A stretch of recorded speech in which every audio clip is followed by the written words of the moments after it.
مساء الخير، اخباركم ايه؟ كل سنه وانتم طيبين ورمضان كريم عليكم جميعا يا رب. النهارده هقول لكم طريقتي في القطايف.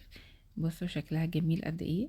محدش يتوقع ان دي قطايف، طبعا شكلها عامله زي الصدف. هجهز معاكم العجينه بتاعه القطايف. معايا كوبايتين ونص من الدقيق، وهضيف عليهم ربع كوبايه من النشا، معلقه كبيره بيكنج باودر، معلقتين كبار سكر، ربع معلقه صغيره كربوناتو، وهضيف ميه 3 كوبايات الا ربع ميه.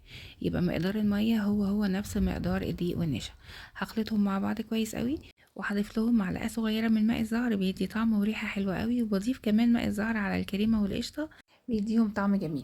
وهقول لكم على افكار تانية للقطايف ان شاء الله تعجبكم. هستخدم كوباية او معلقة او مغرفة، اي حاجة بس يكون معيار ثابت، بحيث ان وحدات القطايف كلها تبقى مقاس واحد.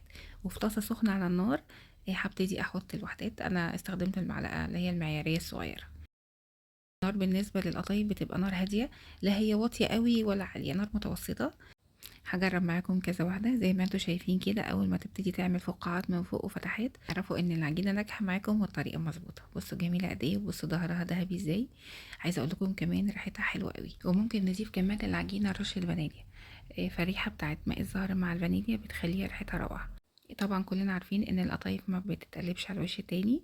بمجرد ان احنا نلاقيها نشفت من فوق وان ما فيش عجين باين فيها يبقى كده، وحرفها من تحت بقى ذهبي، يبقى كده هي استوت. اهم حاجه نطلعها على قماشه او فوطه ونغطيها علشان ما تنشفش. هخلص الكميه كلها معاكم.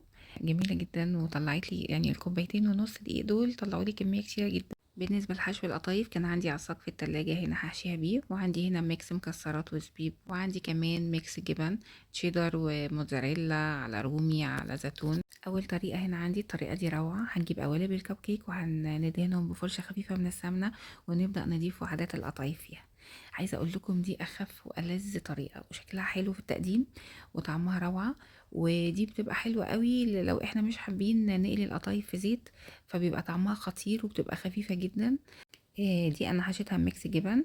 هدخلها في الفرن تحت الشوايه، مبتاخدش 10 دقايق لان طبعا هي مستويه. الجزء التاني من القطايف الحلوه، دي انا حشيتها مكسرات وزبيب وجوز هند وقرفه وسكر.